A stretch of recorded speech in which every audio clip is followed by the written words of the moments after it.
이 시간은 다니엘서 2장을 중심으로 해서 위기를 기회로 바꾸라. 자, 위기가 있으면 그것을 잘 우리가 활용하면 정말 큰 기회가 되어 더 좋은 방향으로 갈 수가 있습니다.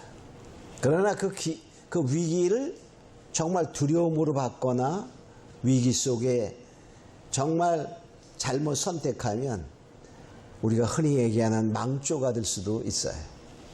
자, 우리는 오늘날 살면서 지금이 많은 위기가 도래되고 있는 시대다, 이렇게 볼 수 있어요. 코로나19라는 거. 또 뭐냐면 온 세상이 악의 영들의 역사가 강하게 일어나곤 그 시대에 우리가 살고 있습니다. 자, 그래서 이 다니엘에서 보면은 다니엘이 바벨론의 포로로 잡혀가서 왕실에서 교육을 받아요. 그러니까 다니엘은 왕족입니다. 그 이사야서에 보면 39장 7절에 예언되어 있길 이렇게 되어 있어요. 네게서 날 자손 중에서 몇이 사로잡혀 바벨론 왕궁에 환관이 되리라. 이사야 선지자가 히스기야 왕 때 이 예언을 하게 됩니다. 그런데 이 예언이 나온 동기는 히스기야 왕이 이제 병들었다가 났어요. 그래서 15년에 그 생명의 연장을 받고 그전에는 또 뭐가 있었죠? 아수르 산헤립이라는 왕이 쳐들어왔을 때 정말 북이스라엘이 망하고 몇 년 뒤에 아수르가 유다를 칠 때에 유다의 성들이 다 무너졌어요. 정말 유다도 나라가 멸망하냐 안 하냐 그런 시기 속에 히스기야가 열심히 기도하니까 하나님께서 산헤립 왕의 군대, 아수르 군대 18만 5천을 하루 저녁에 싹 죽입니다. 그게 물러가 승리합니다. 그 후에 히스기야가 병났어요. 또 기도해서 생명연자를 받았어. 그때 바벨론이라는 나라는 그렇게 강성한 나라가 아닙니다. 그 바벨론이라는 나라가 사신이 와서 히스기야를 위문하러 왔을 때 창고를 다 보여줘. 다 보여주고 정말 원래 말하면 정말 완전히 다 국가의 비밀을 보여준 거하고 똑같아. 그때 이사야 선지자가 히스기야 왕한테 와서 말합니다. 막 나무래요. 왜 왕이 그렇게 했냐? 이제 나중에 이 일 때문에 하나님께서 나라가 망하고 네개에서 난 그 자손 중에, 그 말이가 왕족이야, 중에 몇이 바벨론으로 잡혀가서 황관이 되리라. 즉 내시가 된다, 그렇게 말합니다. 그 예언이 이때 바로 이루어져서 다니엘이와 특별히 그 세 친구들, 그죠? 그 세 친구들이 뭐죠? 하나나, 미사엘, 아사라라는 세 친구 4명이 합쳐서 4명이죠. 바벨론 왕궁에서 인질로 잡혀가서 왕실 교육을 받고 내시가 돼. 그러니까 뭡니까? 내시 알죠? 응? 쉽게 말하면 거세를 당하는 거야. 거세를 당해. 그래가지고 황관이 되어서 이제 거기 왕을 보살피는 그런 일을 하게 됩니다. 자, 그런데 또 하나의 위기가 상황이 벌어졌어요. 어느 날 그 느부갓네살 왕이 꿈을 꿨어요. 자, 꿈을 꿔서 그냥 꿈꾼 걸로 끝나면 되는데 그 꿈 때문에 느부갓네살이 완전 돌겠는 거야. 미치겠는 거야. 얼마나 번민이 났는지 몰라. 그래서 바벨론의 모든 박사술사를 다 부릅니다. 불러서 나의 꿈을 해석하라. 근데 어떤 꿈을 꿨냐 묻지 마. 그 꿈도 말하고 해석도 말해. 이렇게 말합니다. 그러니까는 박사들이 다 와서 말하기를 왕이시여 그런 법은 없습니다. 왕이 꿈꾼 그 얘기를 하십시오. 그럼 우리가 해석을 해드리겠나이다. 그러니까 왕이 무슨 소리 하냐? 꿈도 말하고 해석을 보여야 내가 그것을 믿겠다. 그렇게 말합니다. 한 사람도 그것을 해내는 사람이 없어요. 왕이 화가 났어. 야, 이 박사들 다 불러 죽여. 그러니까 왕의 보필한 그 오늘날 말하면은 책사, 모사 이런 사람들이야. 쉽게 말하면 오늘날에 보면 대통령 비서실에 있는 사람들에 해당이 된다고 볼 수 있어요. 근데 그때 다니엘과 세 친구들은 저 말단이야, 말단. 응? 그러니까 다 박사들을 불러 죽이려고 시위대장 아리옥이라는 사람에게 명령을 하니까 막 이제 죽이려고 할 때 다니엘과 세 친구들도 이제 죽음 앞에 놓이게 되는, 그래서 다니엘과 세 친구들도 찾았다 이렇게 말합니다. 다니엘이 그것을 알게 되었어요. 자, 그래서 결과적으로 뭡니까? 여기 보니까 13절에 보니까 이렇게 말하고 있어요. 왕이 명령을 내리매 박사들은 죽게 되었고 다니엘과 그 동무도 죽이려고 찾더라. 다 이렇게 죽음 앞에 놓이는 그러한 위기 속에 왔어. 다니엘에게 보면 큰 위기야. 포로로 잡혀와서도 힘든데, 응? 이제 죽음이 앞에 다가오는 위기가 되었습니다. 자, 그런데 이것 때문에 결과적으로 다니엘은 뭐죠? 죽음의 위기를 벗어나고 나니까 온 바벨론의 제2인자가 되는 거예요. 총리가 되는 거예요. 오늘 말하면요, 세계의 대통령이 느부갓네살이라고 가정하면 거기에 2인자 부통령 됐다 그런 뜻이에요. 응? 괜찮죠? 자, 다니엘이 어떻게 이런 죽음의 위기에서 총리까지 올라갈 수 있었을까를 우리가 생각해 보면서, 위기는 뭐다? 위기가 없으면 나에게 기회가 없을 수도 있어요. 그냥 저냥 살다가 만약에 이런 것이 없었더라면 다니엘은 그냥 인질로 잡혀온, 저 유다에서 잡혀온 포로로 인질로서 그냥 저 밑바닥에서 왕이 납십니다요 뭐 이딴 식이라 하면서 일평생을 끝나며 별별 없이 살아갈 수 있었어요. 근데 하나님께서 이 위기 속에서 다니엘이 한 그것을 보면서 하나님이 다니엘을 높인 것을 보게 됩니다. 그러면 우리가 이것을 통해서 오늘날 우리에게 이러한 위기가 있냐? 그러면 다니엘처럼 행동한다면 하나님께서 그 위기 속에 정말 큰 기회를 마련할 수 있다는 것입니다. 자, 그러면 첫 번째, 이 다니엘이 위기 속에서 어떻게 행동했는가를 생각해 봅니다. 첫 번째 보니까 명철과 슬기로운 말과 행동을 했다 이렇게 말해요. 14절로 15절에 보면 이렇게 말합니다. 자, 아리옥이 바벨론 박사를 죽이러 나가매 다니엘이 명철하고 슬기로운 말로, 명철하고 슬기로운 말로 아리옥에 가서 말합니다. 근데 여기서 이렇게 말하죠. 왕의 명령이 어찌 그리 급하뇨. 아리옥이 그 일을 다니엘에 고하매. 그래. 그러니까 명철하고 슬기로운 말로 가서 했어요. 근데 우리가 보면은 아리옥이 시위 대장입니다. 다니엘과 아리옥은 쉽게 말하면 직급 차이를 보면 이렇게 차이 나는 거야. 근데 왕의 명령이 어리 그리 급하뇨. 아주 되게 건방진 말 같아요. 그죠? 건방진. 우리가 그냥 들으면 너무너무 건방져. 우리가 그냥 생각해보면 뭐 이딴 놈이 있어 이렇게 말할 정도로 같아 느껴집니다. 근데 실제로 그런 게 느껴지는 말은 절대로 아니었어요. 만일에 아리옥이 그렇게 들려왔다면 어떻게 했을까? 응? 다니엘 당장 죽였죠.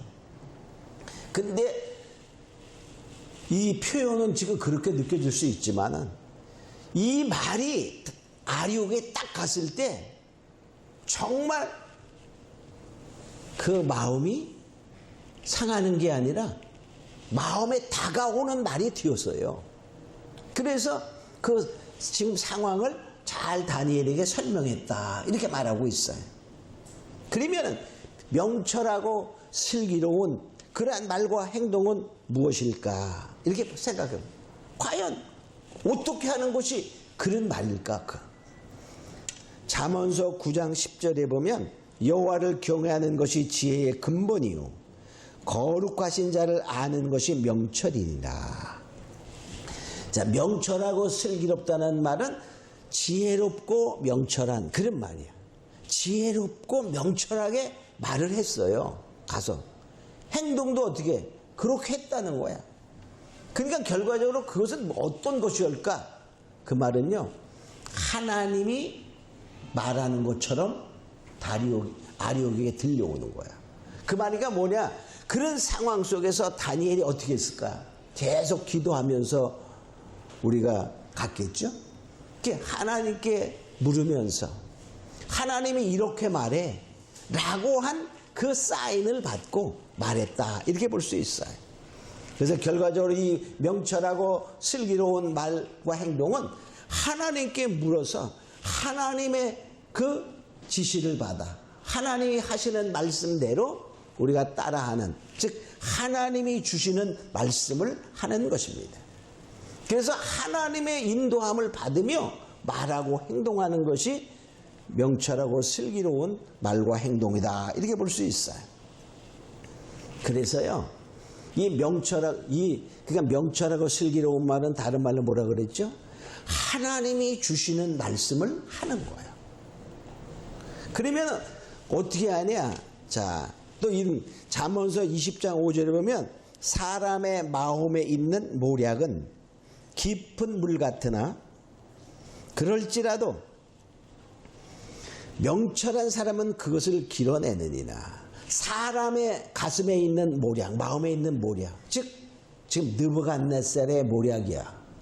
느부갓네살의 모략, 꿈을 잊어버렸을까요? 꿈을 기억하고도 박사들에게 꿈을 말하고 해석을 하라고 했을까요? 그거는 여기서 알 수가 없어. 알 수가 없지만 일반적인 그때의 관례로 보면 꿈꾼 사람이 보통 꿈 얘기를 하고 박사나 수사가 해석하는 게 통례였어요. 통례였어. 근데 느부갓네살 왕이 그 박사들을 불러가지고 꿈을 너 말하고 해석도 하라 이렇게 명령을 내리는 걸 보면, 근데 고민이 많아 봐. 그 꿈 때문에 정말 돌을 것 같아.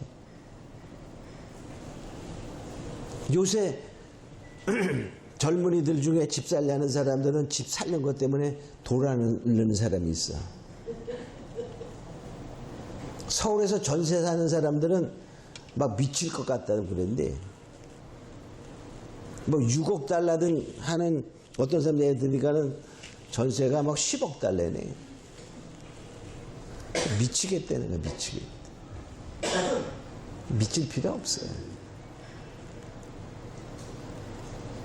그래도 뭐 서울 집 살라는 사람이 없으니까.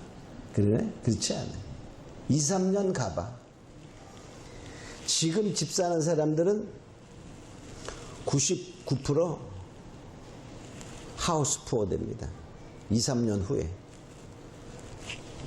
자, 지금 왜들 그렇게 살려 그러죠? 막 5억 가던 것이 8억, 9억 가. 7억 가던 것이 12억 가. 근데, 그러니까 막 빌려가지고 샀어. 옆집 봐. 빌려 샀지만은 금방 돈 남았잖아. 이렇게 돼. 그러니까 또 오르기.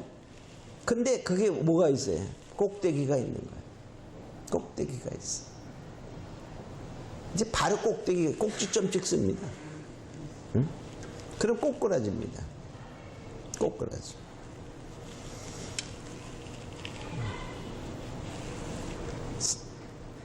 보통 그러니까는 지금 그 많은 사람이 어떤 사람은 집사라고 말하고 어떤 사람은 사면 죽는다고 말해. 사면 죽습니다. 사면 죽어.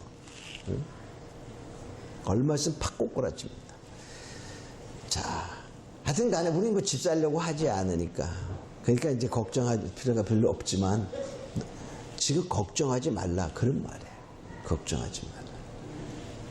자, 근데 하여튼 이 느부갓네살이 번민을 하고는 그런 상황에 되었어요. 근데 그때 관례로 보면 느부갓네살이 정확히 기억이 안 났다고 볼 수 있어요.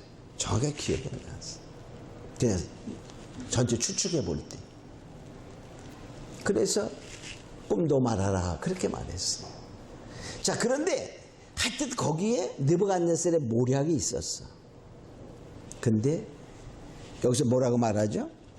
잠언서 20장을 다시 말하면 그럴지라도 그 사람에 있는 모략은 깊은 물 같대. 깊은 물 길어낼 수 있을까 없을까? 없어요.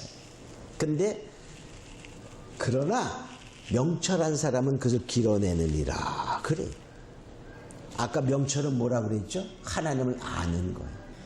하나님을 얼만큼 아느냐에 따라 우리는 할 수 없어요. 그러나 하나님은 할 수 있어요. 그래서 결과적으로 뭐냐? 우리가 명철하고 슬기로운 말, 행동을 해야 된다.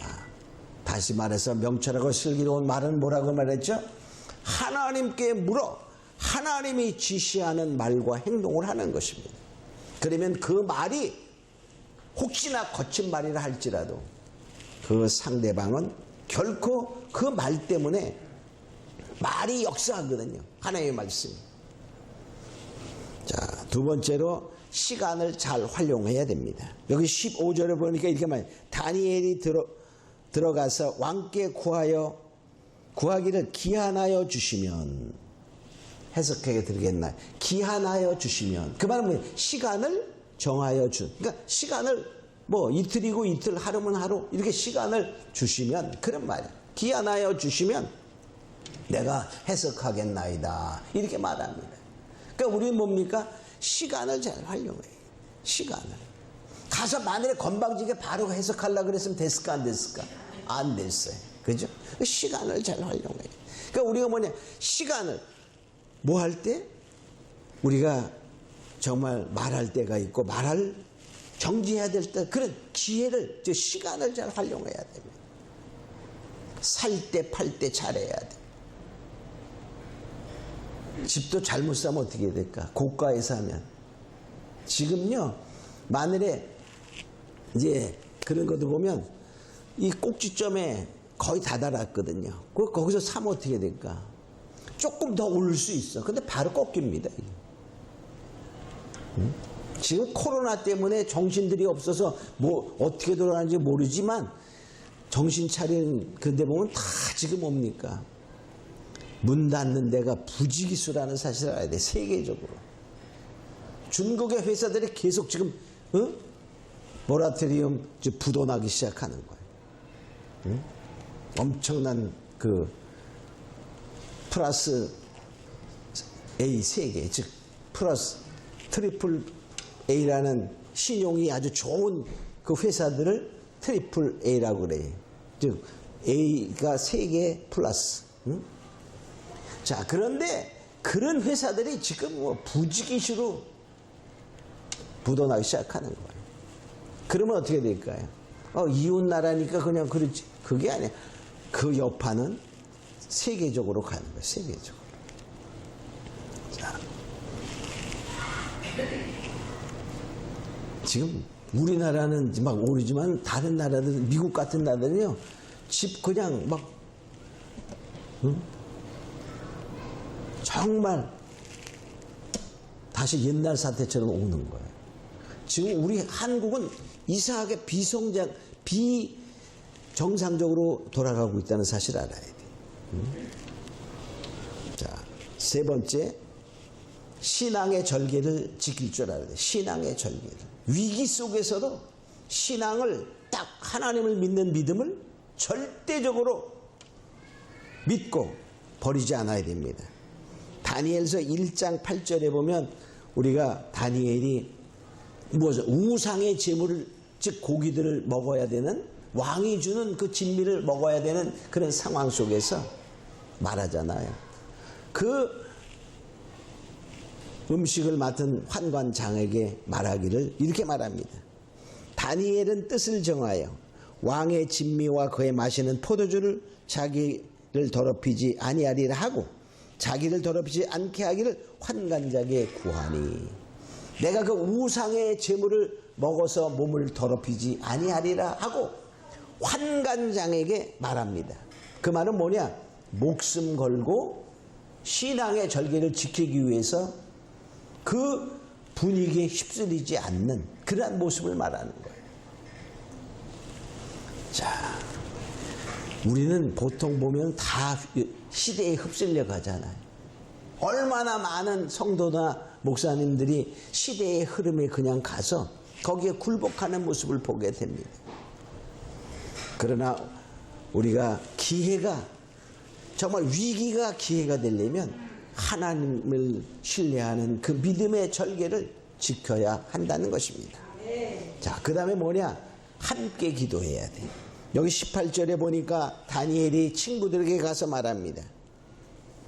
하늘에 계신 하나님이 이 은밀한 일에 대하여 긍휼히 여기사 자기 다니엘과 동무들이 바벨론의 다른 박사들과 함께 죽음을 당치 않게 하기를 그들로 구하게 하니라. 그러니까 이 상황 속에서 이 상황이 멈춰지도록 다니엘이 친구들에게 가서 함께 구하자 이렇게 하는 합심 기도를 하는 것을 보게 됩니다.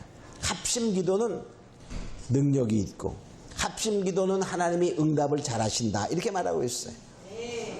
마태복음 18장 19절에 보면 이렇게 말합니다. 내가 다시 너희에게 이르노니 너희 중에 두 사람이 땅에서 합심하여 무엇이든지 구하면 하늘에 계신 내 아버지께서 저희를 위하여 이루게 하시리라. 즉 또 그 다음에 18절 20절에 이렇게 말합니다. 두세 사람이 내 이름으로 모이는 곳에는 나도 그들 중에 있느니라. 즉 두 사람이 합심하여 기도하면 뭐 한다고요? 하나님께서 들으시고 이루신다 그 말이에요. 그러니까 둘이 합심하여 둘이 안 되면 어떻게 해야 돼? 자, 그러니까 꼭 뭡니까? 우리가 부부가 있으면 같이 기도하자. 기도할 거 있으면 부탁을 해서 같이 기도하면 그 말이에요. 또 그렇지 않으면 친구에게 또는 형제에게 우리가 가족에게 부탁해서 두세 사람이 함께 한 곳에 그 말이에요. 주님의 이름으로 기도하면 하나님이 들으신다 그런 말이에요. 그래서 결과적으로 우리가 합심하여 기도하는 것은 하나님의 큰 그 능력을 체험하게 되는 것입니다. 예레미야 33장 3절에도 이렇게 말하죠. 너는 내게 부르짖으라.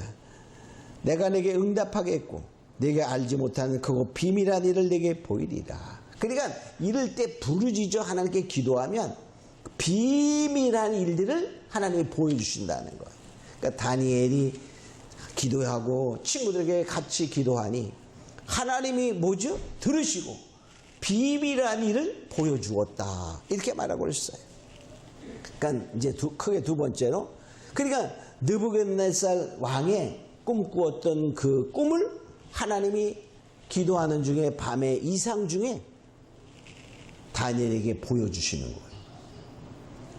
자, 여기 19절에 보면 이렇게 말합니다. 이에 은밀한 것이 밤의 이상으로 다니엘에게 나타나 보이매 그 말. 그러니까 그들이 기도하는 그런 과정 속에서 하나님께서 보이게 하셨다는 거예요. 그게 보이니까 그 꿈은 이랬죠. 자, 여기 꿈과 해석을 보면 31절에서 45절 사이에 나오는데 다니엘이 왕에게 가서 이제 꿈 얘기를 합니다. 왕이 꾼 꿈은 이렇습니다 하면서 말합니다. 머리에는 큰 신상을 보았는데 그 머리는 금머리요. 그렇게 말해. 금. 그죠? 그 머리에 금이야. 그 다음에 보니까 가슴과 팔에는 은이요. 배와 넓적 다리는 노치요. 종아리는 철이요. 발과 그 발가락은 철과 진흙으로 되어 있다. 그런데 그 뜨인 돌 하나가 공중에서 날아와서 그 발을 치매 다 부서져 산산조각이 나고 그 뜨인 돌은 큰 나라를 이루었습니다. 이런 그 꿈 얘기를 해주니까 누구한테 깜짝 놀라는 거야. 100% 맞거든. 100%. 그 꿈을 100% 맞췄으니까 해석은 어떨까요? 이제 해석해야겠나이다. 그러니까 해석도 100% 믿게끔 되는 거예요. 결과적으로 해석은 뭐죠? 이 금머리는 바로 왕입니다. 즉 바벨론을 표현합니다. 그래.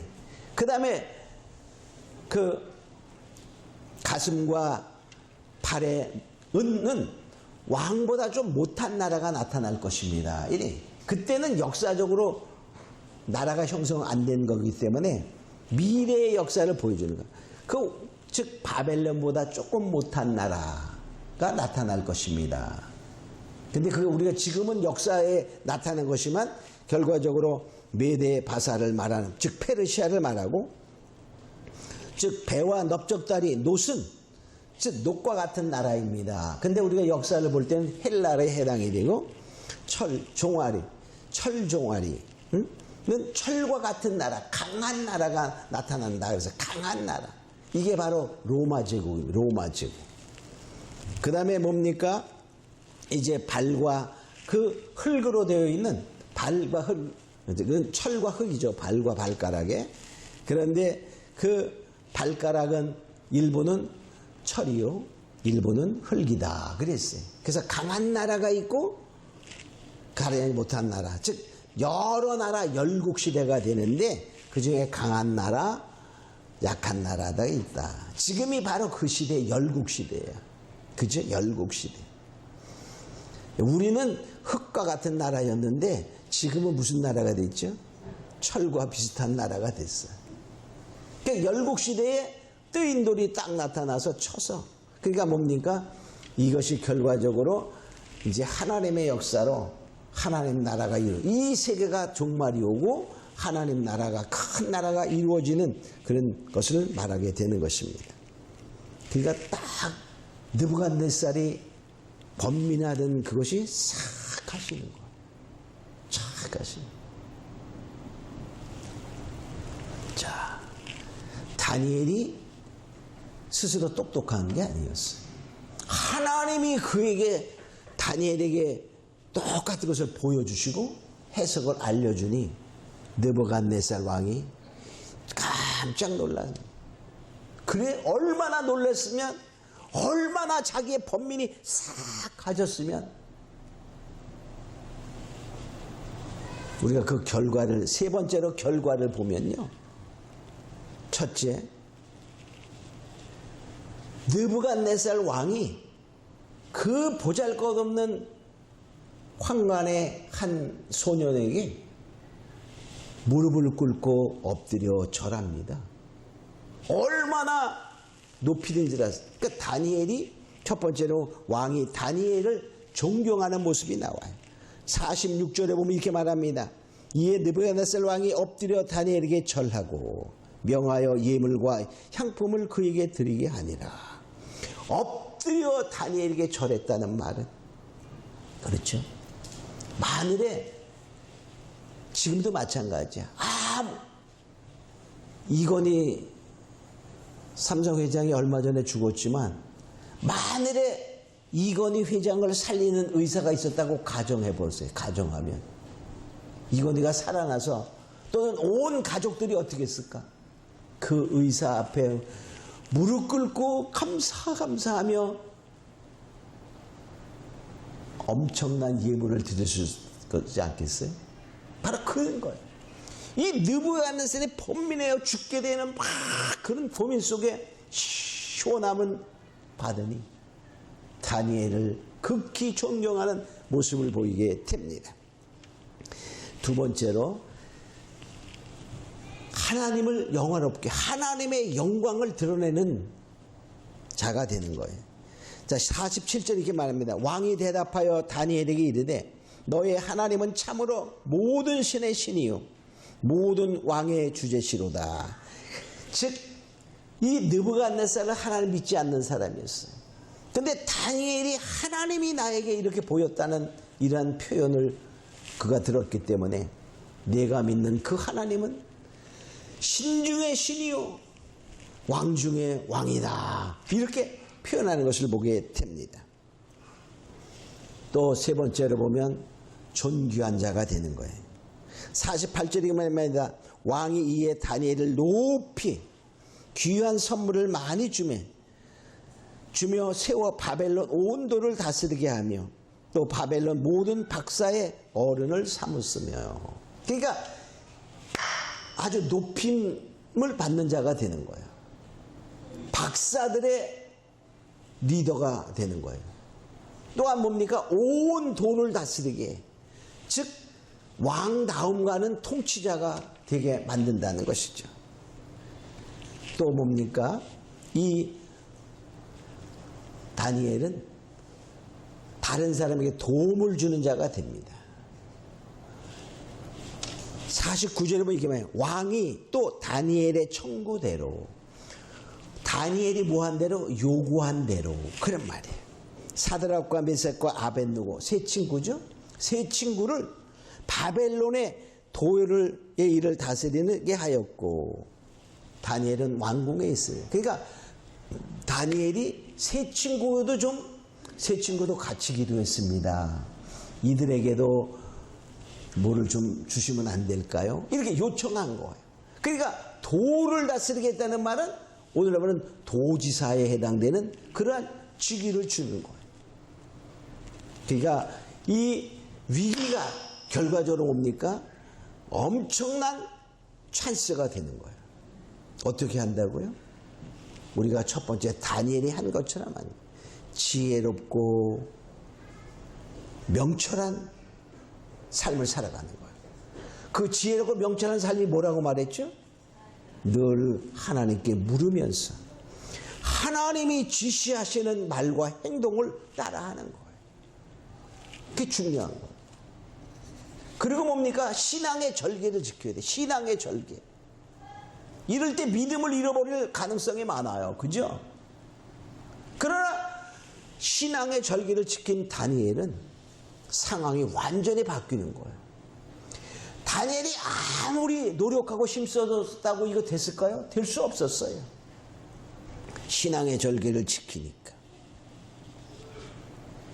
그래서 결과적으로 뭡니까? 그래서 뭐냐? 이제 함께 기도하는. 그러니까 자기의 주위의 사람들과 함께 기도하기를 힘써 나아가면 시간이 흐름에 따라 하나님이 보여주시고 변하게 하시고 능력의 역사를 통하여 하나님이 하시는 것에서 정말 위기는 무엇으로 큰 하나의 좋은 기회로 변화시켜서 하나님이 역사함을 보고 우리는 결과가 중요하지만 결과보다는 먼저 우리가 어떻게 행동할 것인가를 생각하며 나아가면 어려운 것이 아니에요. 하나님. 그래서 잠깐 손해보는 것 같은 거 신경 쓸 필요 없어. 염려할 필요 없어. 두려워할 필요가 없어요. 나중에 하나님께서 그 하나님의 뜻을 따라 신앙을 지켜 나가면 지금은 위기라 할지라도 더 큰 하나님이 우리에게요 이런 위기가 없으면 찬스가 영원히 안 올 수도 있어. 그러나 이런 위기 속에 하나님이 나에게 기회를 주기 위해서 하나님을 늘 기도하며 하나님께 물으며 하나님이 지시하는 지시를 따라 살아가면 하나님의 놀라우신 은혜 가운데 역사될 줄로 믿습니다. 우리 옆 사람하고 얘기하면서 위기는 나에게 좋은 찬스입니다. 할렐루야. 우리 다 같이 잠깐 기도하면서 다니엘을 본받아 위기가 기회되는 은혜를 달라고 더욱 같이 기도하는 시간을 갖습니다. 기도합니다.